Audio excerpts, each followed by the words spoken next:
안녕하세요. 저는 경희대학교 박정원이라고 합니다.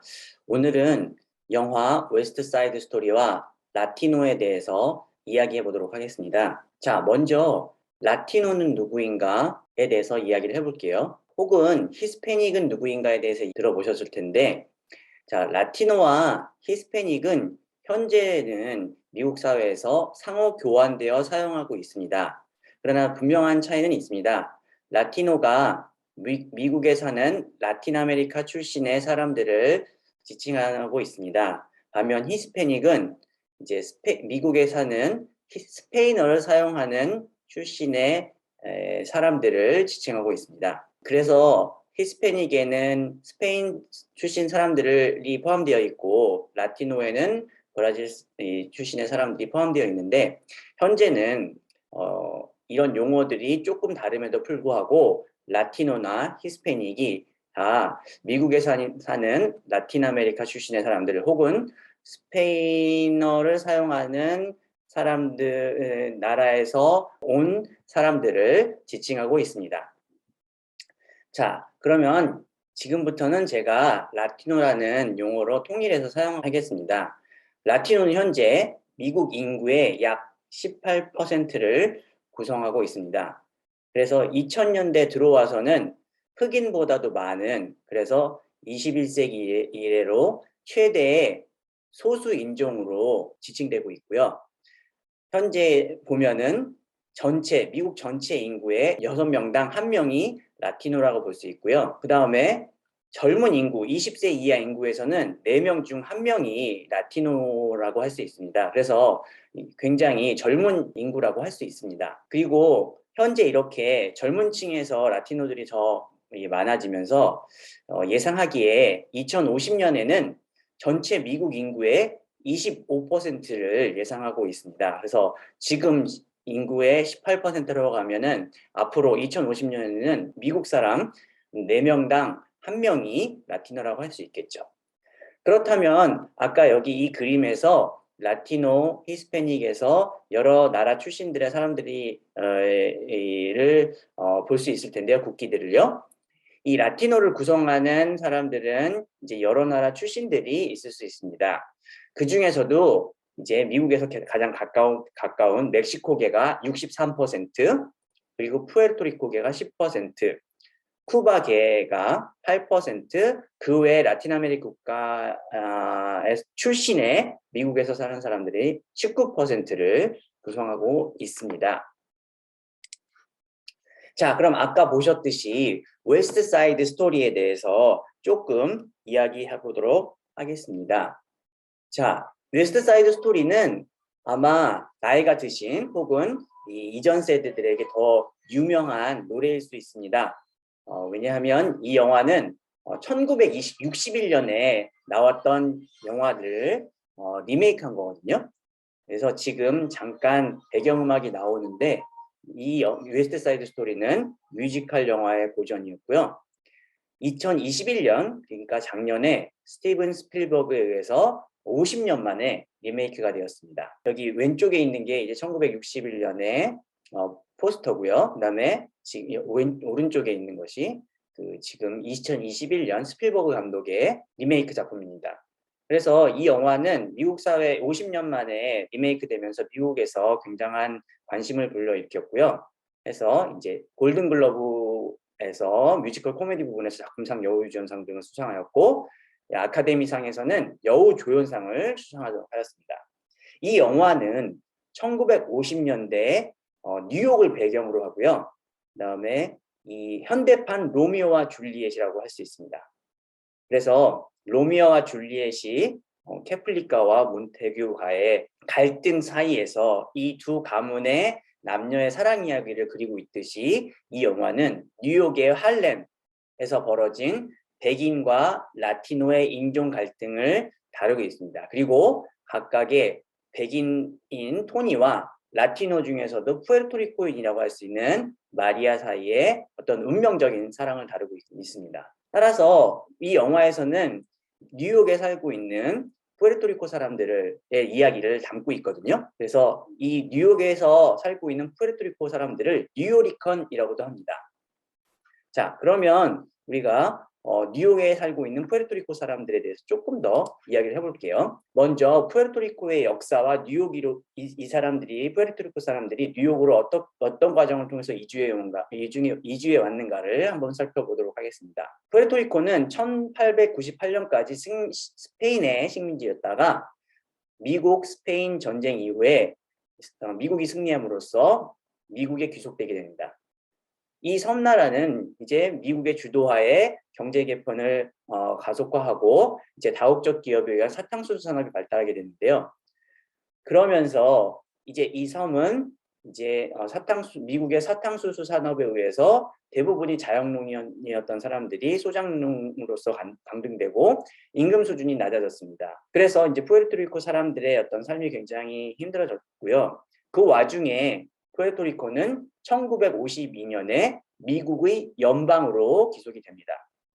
그래서 이 연방이란 위치가 굉장히 애매해서 현재까지도 이 푸에르토리코 섬은 미국의 51번째 주로 편입할 것인가 아니면 완전히 미국에서 독립한 독립국가가 될 것인가 혹은 지금 현재와 같이 미국의 연방의 상태로 남아있을 것인가를 둘러싼 논쟁이 지금까지도 계속되고 있습니다. 그런 힘든 와중에 이제 푸에르토리코 사람들은 뉴욕으로 이주를 하게 됩니다.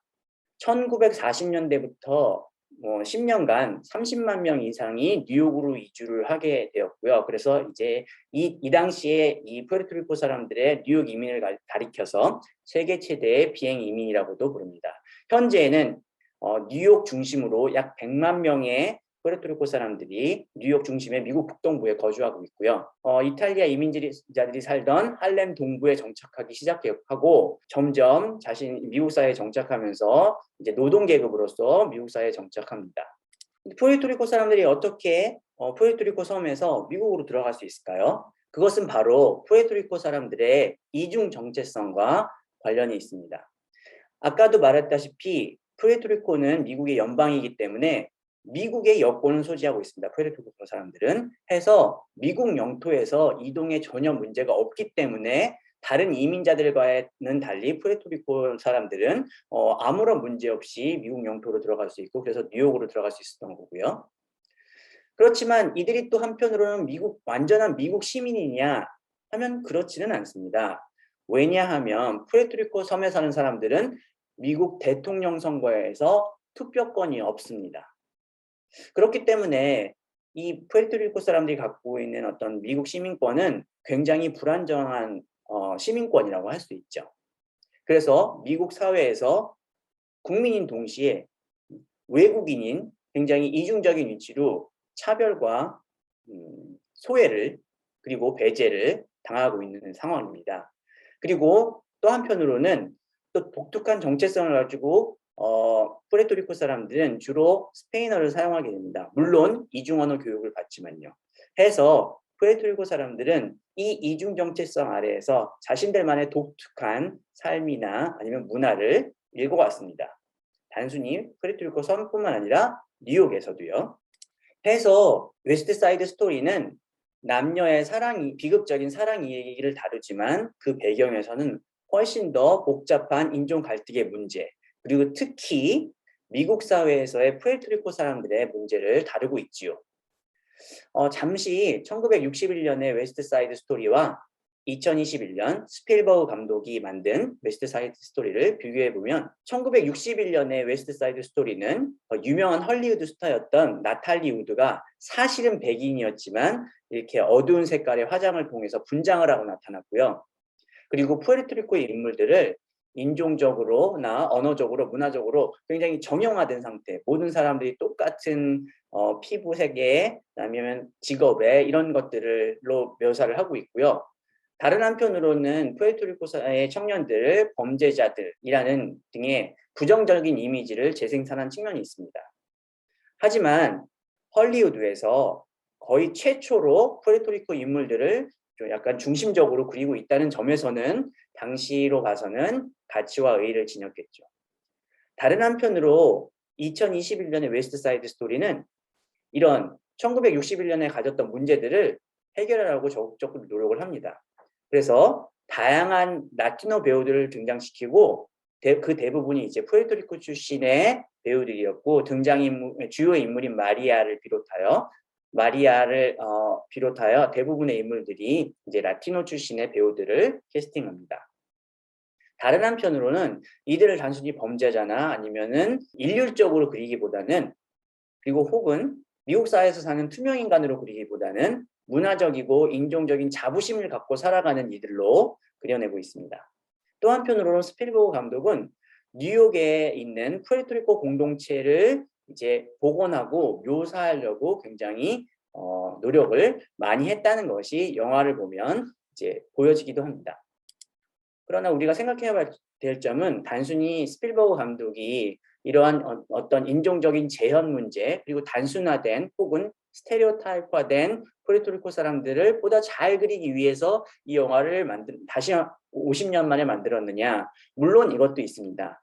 그러나 다른 한편 스필버그 감독은 이 제작 단계에서부터 명확하게 자신이 이 영화를 왜 다시 만들게 됐는가를 이야기하고 있는데요.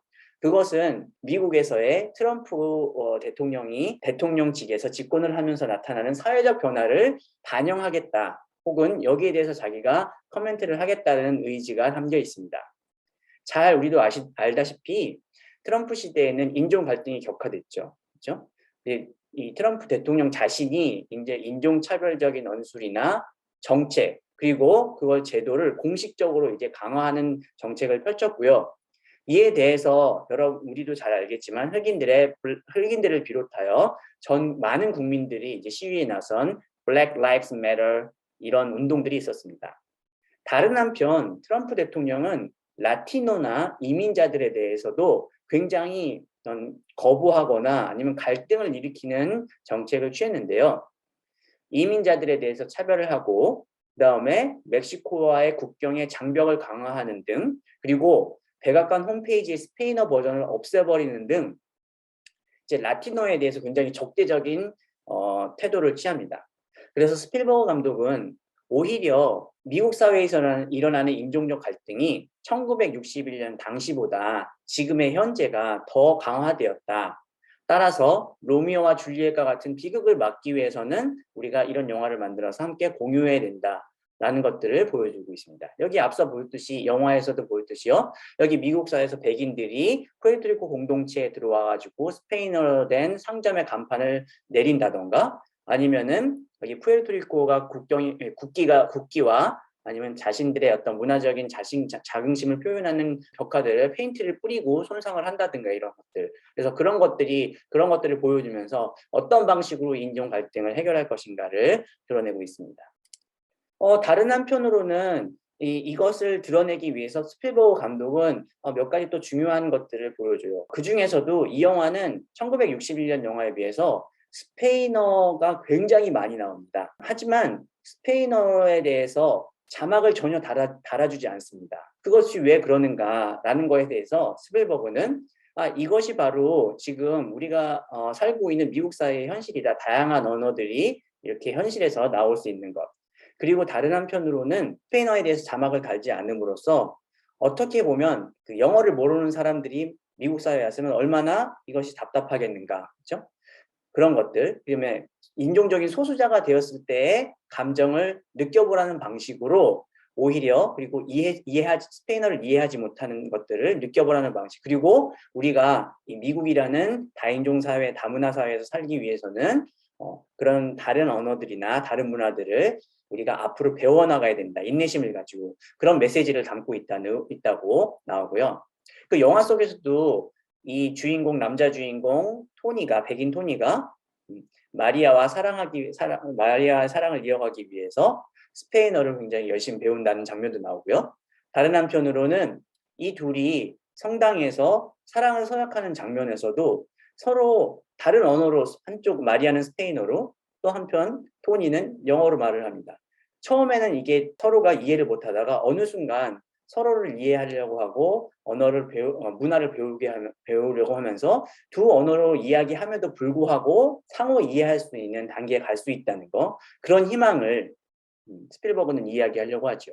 그래서 아까도 말씀드렸다시피 라티노의 인구가 미국에서는 이제 2050년에는 25%를 차지하게 됩니다. 굉장히 많은 숫자죠.